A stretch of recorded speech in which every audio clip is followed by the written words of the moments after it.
നമസ്കാരം. പ്രതീക്ഷകൾ നൽകാതെ ഷിരൂരിലെ തെരച്ചിൽ. കാണാതായ അർജുന് വേണ്ടിയുള്ള തെരച്ചിൽ അവസാനിപ്പിക്കുന്നതായി മുങ്ങൽ വിദഗ്ധൻ ഈശ്വർ മൽപെ അറിയിച്ചു. വെള്ളത്തിൽ മുങ്ങിയുള്ള തിരച്ചിലിന് അനുമതി നൽകാത്തതിനെ തുടർന്ന് മൽപെയും സംഘവും മടങ്ങി. ഇനി ഷിരൂരിലേക്ക് ഇല്ലെന്നും ഉടുപ്പിലേക്ക് മടങ്ങുകയാണെന്നും മൽപെ പറഞ്ഞു. ജില്ലാ ഭരണകൂടവും പോലീസും സഹകരിക്കുന്നില്ലെന്നും മൽപെ കുറ്റപ്പെടുത്തി. അർജുന്റെ കുടുംബത്തോട് ക്ഷമ ചോദിക്കുന്നുവെന്നും അദ്ദേഹം പറഞ്ഞു.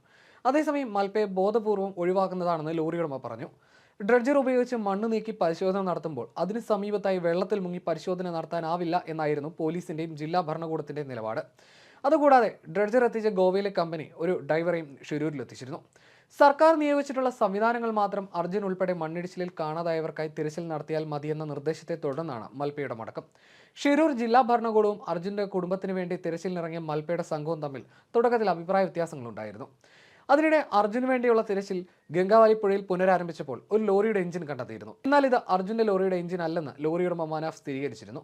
അർജുൻ ഓടിച്ചിരുന്ന ലോറിയുടേത് ഭാരത് ബെൻസിന്റെ എഞ്ചിനായിരുന്നു. എന്നാൽ ലഭിച്ചത് ടാറ്റയുടെ എഞ്ചിനാണ്. ഇത് ടാങ്കറിന്റേതാണോ അല്ലെങ്കിൽ മറ്റേതെങ്കിലും ലോറിയുടേതാണോ എന്ന് പറയാനാകില്ലെന്നും മനാഫ് വ്യക്തമാക്കിയിരുന്നു. ഈ എഞ്ചിൻ പുറത്തെത്തിക്കുകയും ചെയ്തു.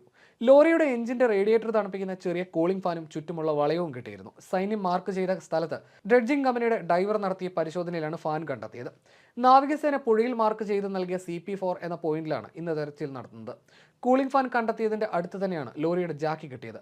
പുഴയ്ക്കടിയിൽ സ്കൂട്ടറും തടിക്കഷ്ണങ്ങളും കണ്ടെത്തിയെന്ന് ഈശ്വർ മൽപെ പറഞ്ഞു. ലോഹമുണ്ടെന്ന് ശക്തമായ സിഗ്നലുകൾ സൈന്യത്തിന് ലഭിച്ച കരയ്ക്കും പുഴയ്ക്ക് നടുവിലെ മൺതിട്ടയ്ക്കും നടുവിലുള്ള CP4 എന്ന പോയിന്റിൽ തന്നെ തിരച്ചിൽ കേന്ദ്രീകരിക്കണമെന്ന് അർജുന്റെ കുടുംബവും ആവശ്യപ്പെട്ടിരുന്നു.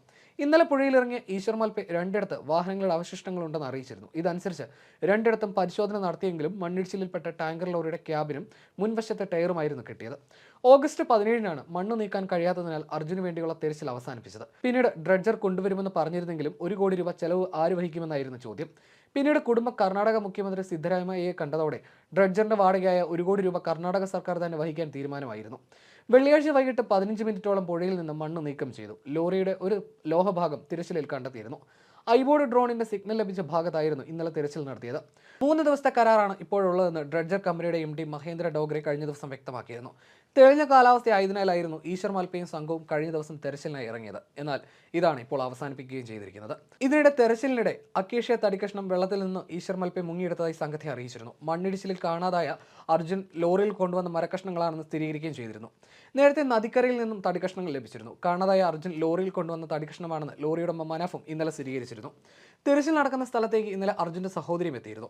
ഈ തെരച്ചിലെങ്കിലും തങ്ങൾക്ക് അർജുനെക്കുറിച്ചുള്ള വിവരങ്ങൾ ലഭിക്കുന്ന പ്രതീക്ഷയിലായിരുന്നു കുടുംബം. ഇത് അവസാന പ്രതീക്ഷയാണെന്നും അർജുൻ അപകടത്തിൽപ്പെട്ട സ്ഥലം സന്ദർശിക്കാനാണ് താൻ എത്തിയതെന്നും അർജുന്റെ സഹോദരി ഇന്നലെ വ്യക്തമാക്കിയിരുന്നു. ദൗത്യം കഴിഞ്ഞതിനു ശേഷം കുടുംബാംഗങ്ങൾ മുഴുവൻ ഷിരൂരിലേക്ക് എത്തുമെന്നും അഞ്ജു ഇന്നലെ പറഞ്ഞിരുന്നു.